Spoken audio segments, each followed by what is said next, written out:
So if you've been on YouTube recently, odds are you've seen the decently sized resurgence of people saying that they want the old YouTube back. And the way they're going about doing this is by hopping on a Minecraft world, running around, doing whatever, and just talking about whatever's on their mind. One example is Nico. He kind of got this ball rolling, starting like last month of, he started a Minecraft world and he just started talking about stuff that was going on in his life, stuff he's learned, his opinions on things, and whatever else his comments want to see, which is awesome. And then there's also guys like Loki Martin, for example, who you know was heavily inspired by Nico's style of making videos, but he takes a more deep sort of take on that genre. He has a lot of struggles in his life, and he uses this YouTube channel as one way to communicate them and to talk to other people and just share his story when maybe other people in his life don't listen, when other people just maybe aren't there for him. And that's awesome. So, and there's a handful of others that are a bit smaller, but those are the main two ones. So if you've seen their videos, that's probably the reason you're seeing this one. But anyway, what exactly is old YouTube? What is this all about? Why is this resurging? Why is this happening now? Um, and I think one reason why is because if you've been on the internet a bit, you might have heard the term the Mr. Beastification of YouTube, which it basically refers to small content creators getting bigger and bigger and bigger, and eventually they completely lose touch with the reason they became content creators in the first place, the reason they were making videos in the first place. Um, a lot of people, if you were, if you were at the right age at the right time when he started making videos, a lot of people know him from when he had, maybe a couple tens of thousands, maybe a couple 100,000, but he was just a kid making silly videos on the internet, and a lot of people loved him for it. He would just do silly stuff with his friend Chris, and it was great. But as time went on, um, he slowly became a corporation. Now he has over, I'm pretty sure, over 300 people employed, on the content creation side of things, um, as far as that seems, which a lot of people don't really like. People really want, authenticity on social media, right? It's as if with the Mr. Beastification of YouTube, it's almost as if the social is not in social media anymore. And this is basically what these small content creators are really trying to address and really trying to put a dent in this whole system of fake and scripted content that gets the most views and just farms you for your attention. And people are sick of it. I myself is sick of it. Um, I'll just be sitting there like listening to Spotify or something, and an ad pops up, and I sit there, I'm like, wow, minutes and hours and days of my own life over so much time is being sold. Um, it's just being sold, and I'm sitting here, I'm the product, just sitting here consuming all this stuff, when really I should be the one, like maybe I should be the one with the advertisement, right? Um, Although not really, but you get what I'm saying. It's like you kind of just sit there and you're consuming. You're consuming all this stuff. You're consuming all this content, all these ads, and it's like it's the Mr.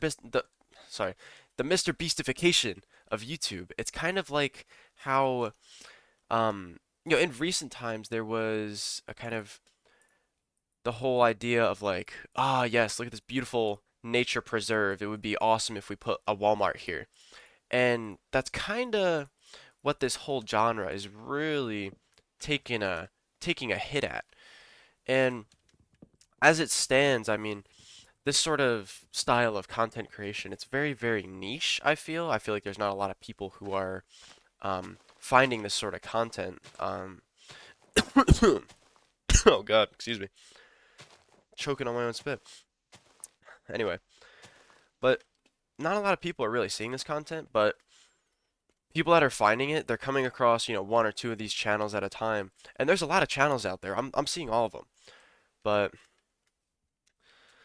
yeah, it's awesome that all these channels are really taking a hit at the whole Mr. Beastification of YouTube, the whole desire to chase clout and to chase fame and to chase money, and to usher in a whole kind of, and you can kind of tell when people are kind of seeking something from it, but I'm not really seeking anything out of this. I've always wanted to do this as a hobby, and it's a good way to stay disciplined. It's a good thing to share your wisdom with the world, I guess. But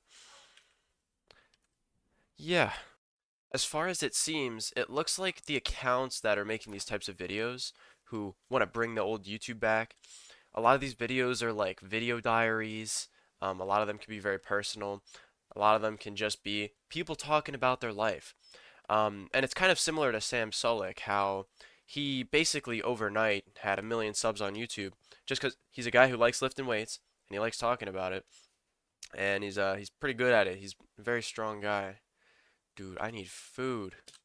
But this whole thing of personal branding and putting yourself out there, it's what people want to see.